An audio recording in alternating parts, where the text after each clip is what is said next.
উঠে রাস্তায় আসছি, কে বা কাহারা মহিলারা বলতে বলতে যাচ্ছে যে দুটো লাশ মাথা বিচ্ছিন্ন পড়ে আছে এই রাস্তা ব্রিজের উপরে রেলের। ঘন ঘন লোডশেডিংয়ের কারণে ঘরে ঘুমোতে পারছিলেন না গোপালগঞ্জের কাশিয়ানীর দুই যুবক। অসহ্য গরম আর বিদ্যুৎ না থাকার কষ্টে শেষ পর্যন্ত তারা ঘর থেকে বের হয়ে যান। কিন্তু কে জানতো একটু ঠান্ডা বাতাসের স্বস্তিতে ঘুমানোর জন্য রেললাইনে গিয়ে শুয়ে পড়াই তাদের জীবনের শেষ সিদ্ধান্ত হয়ে যাবে। দিবাগত রাতে গোপালগঞ্জের কাশিয়ানী উপজেলার মহেশপুর রেল স্টেশন এলাকায় ঘটে মর্মান্তিক এই দুর্ঘটনা। স্থানীয় সূত্র ও পুলিশের তথ্য অনুযায়ী লোডশেডিংয়ের কারণে অতিষ্ঠ হয়ে এই দুই যুবক রেললাইনের উপর ঘুমিয়ে পড়েছিলেন। রাতের কোনো এক সময় খুলনাগামী জাহানাবাদ এক্সপ্রেস ট্রেনটি ওই রেললাইন দিয়ে যাওয়ার সময় তাদের উপর দিয়ে চলে যায়। ভয়াবহ এই দুর্ঘটনায় ঘটনাস্থলে প্রাণ হারান দুই যুবক। নিহতরা হলেন মহেশপুর ইউনিয়নের বায়ুখোলা গ্রামের শাহ আলম গাজীর ছেলে হাসিব গাজী, বয়স 20 বছর। অন্যজন নোয়াপাড়া গ্রামের বাবুল শেখের ছেলে মেহেদি শেখ, বয়স 25 বছর। দুজনেরই বয়স ছিল খুবই কম। সামনে ছিল পুরো জীবন, পরিবারের জন্য ছিল নানা স্বপ্ন, ভবিষ্যৎ নিয়ে ছিল এক পরিকল্পনা। কিন্তু মাত্র কয়েক ঘন্টার স্বস্তির ঘুম যেন মুহূর্তেই সবকিছু করে দিল শেষ। রাজবাড়ী রেলওয়ে পুলিশের ভারপ্রাপ্ত কর্মকর্তা জানিয়েছেন, ঘন ঘন লোডশেডিংয়ের কারণে ওই দুই যুবক ঘর থেকে বের হয়ে রেললাইনের উপর ঘুমিয়ে পড়েছিলেন। পরে খুলনাগামী জাহানাবাদ এক্সপ্রেস ট্রেন তাদের উপর দিয়ে চলে গেলে ঘটনাস্থলেই তাদের মৃত্যু হয়। খবর পেয়ে রেলওয়ে পুলিশ ঘটনাস্থলে পৌঁছানোর উদ্যোগ নেয়। ভাঙ্গা রেলওয়ে পুলিশ ঘটনাস্থলে গিয়ে প্রয়োজনীয় আইনি প্রক্রিয়া সম্পন্ন করে বলে জানা গেছে। এই দুর্ঘটনার পর সবচেয়ে বড় প্রশ্ন উঠেছে, বিদ্যুতের সাময়িক স্বস্তির জন্য কি কেউ কখনো এমন ঝুঁকিপূর্ণ জায়গায় ঘুমোতে যেতে পারে?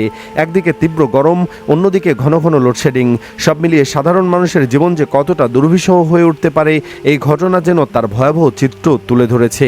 তবে রেললাইনে কখনোই ঘুমানোর জায়গা নয়।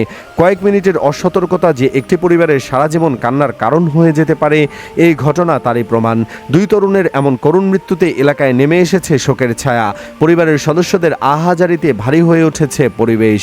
তবে এখন আপনাদের কাছে এই প্রশ্ন, ঘন ঘন লোডশেডিংয়ের কারণে মানুষ যদি ঘরে থাকতে না পেরে রেললাইন বা অন্য কোনো ঝুঁকিপূর্ণ জায়গায় গিয়ে আশ্রয় নেয়, তাহলে এর দায় কি শুধু মানুষের অসচেতনতার, নাকি লোডশেডিং পরিস্থিতিরও দায় রয়েছে? দর্শক, এই নিয়ে আপনার মতামত। লোডশেডিংয়ের কারণে এমন ঝুঁকি নেওয়া কি কোনোভাবেই মেনে নেওয়া যায়? আপনার মূল্যবান মতামত অবশ্যই জানান। আপনাদের একটি মন্তব্য হয়তো অন্য কাউকে এমন বিপজ্জনক সিদ্ধান্ত নেওয়া থেকে বিরত করতে পারে। এদিকে বগুড়ার দুপচাচিয়ায় ট্রেনে কাটা পড়ে সাগর নামে এক যুবকের মৃত্যু হয়েছে। নিহত সাগর উপজেলার গোবিন্দপুর ইউনিয়নের মথুরাপুর উত্তরপাড়া গ্রামের পারেশ আলীর ছেলে। রাত 9টার দিকে আলতাফনগর রেল স্টেশনের অদূরে গাদোঘাট নামক স্থানে ঘটনাটি ঘটে। স্থানীয় সূত্রে জানা যায়, লালমনিরহাট থেকে ছেড়ে আসা সান্তাহারগামী পদ্মরাগ কমিউটার ট্রেনের নিচে সাগর কাটা পড়ে শরীর থেকে মাথা আলাদা হয়ে যায়। খবর পেয়ে সান্তাহার রেলওয়ে পুলিশ ঘটনাস্থলে পৌঁছে নিহতের মরদেহ উদ্ধার করে। সান্তাহার রেলওয়ে থানার ওসি দুলাল উদ্দিন ট্রেনে কাটা পড়ে সাগর নামে এক যুবকের মৃত্যুর বিষয়টি নিশ্চিত করে বলেন, নিহতের মরদেহ উদ্ধার করে প্রয়োজনীয় আইনগত প্রক্রিয়া সম্পন্ন করা হয়েছে। পরিবারের পক্ষ থেকে কোনো অভিযোগ না থাকায় মরদেহ স্বজনদের নিকট হস্তান্তর করা হয়েছে। দর্শক, রেললাইনে কাটা পড়ে এইভাবে মানুষ মৃত্যুর জন্য রেল প্রশাসনের অবহেলা হয়েছে বলে আপনি মনে করেন, নাকি শুধু ভুক্তভোগীরা নিজেরাই দায়ী এটার জন্য? এই নিয়ে আপনার মন্তব্য কমেন্টে জানিয়ে দেবেন। ভিডিওটি ভালো লাগলে লাইক ও শেয়ার করুন। ধন্যবাদ।